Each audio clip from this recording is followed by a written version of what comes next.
Boom, boom, boom, boom, boom, boom, boom.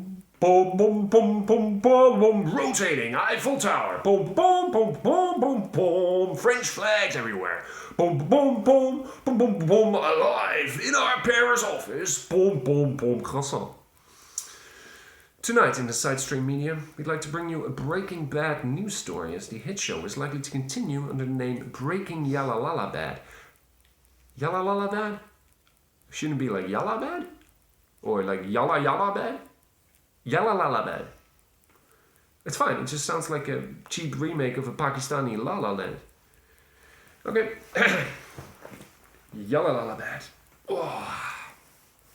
Tonight, in the Sidestream Media, we'd like to bring you a Breaking Bad news story as the hit show is likely to continue under the name Breaking Yalla Bad. The continuation of the show has Afghani warlords hopeful that they might attract more aspiring meth cooks to Afghanistan.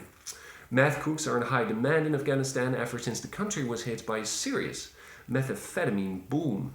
The meth boom comes at a time where the country has already been wrecked by many booms over the last couple of decades. This particular boom came after local chemists found out about the properties of the local plant ephedra. Ephedra, widely used as a medical herb and known locally under the name Oman, presumably named after Oman.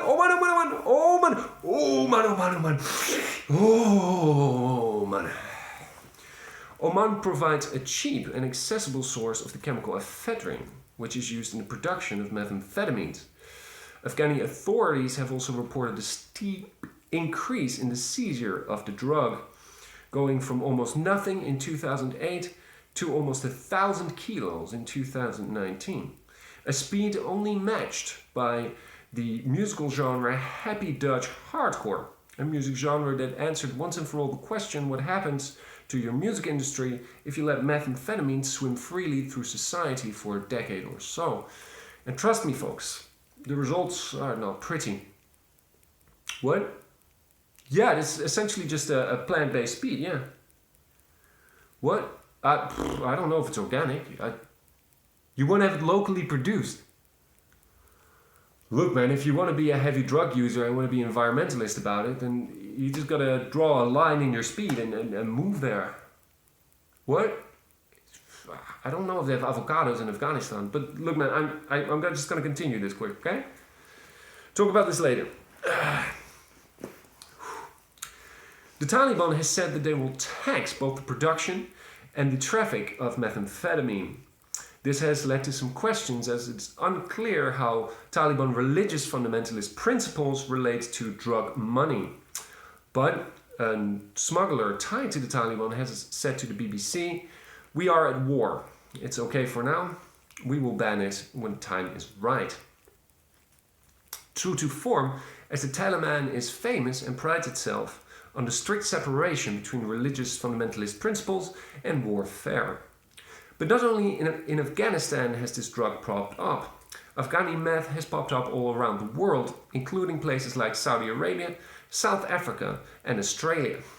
Guys, I thought nobody cares about Australia. Like, put in New Zealand or something somebody cares about. But yeah? Thank you.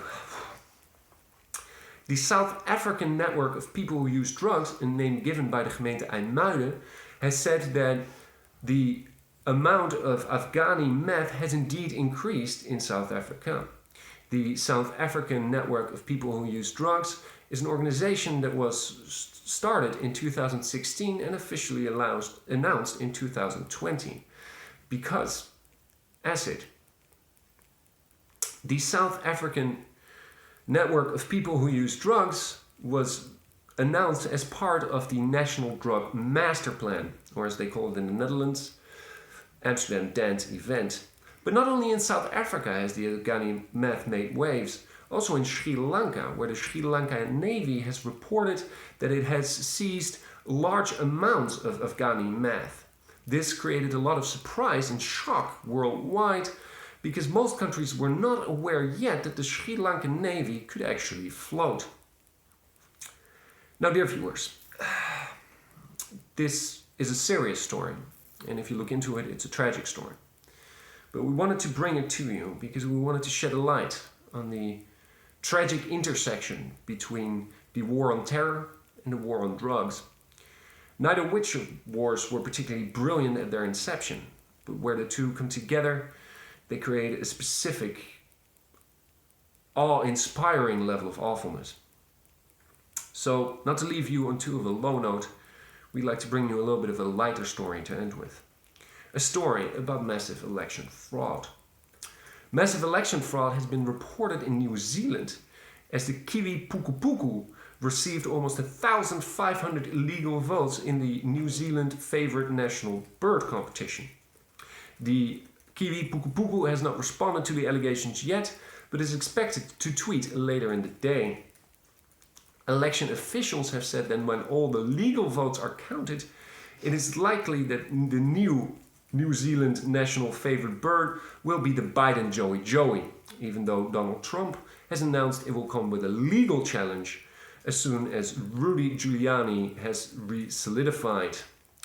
This was the Sidestream Media for tonight. Good night and café au lait. Pom pom pom pom pom pom pom pom. Pom pom. Puku puku. Yalla lalla bad man. Puku puku.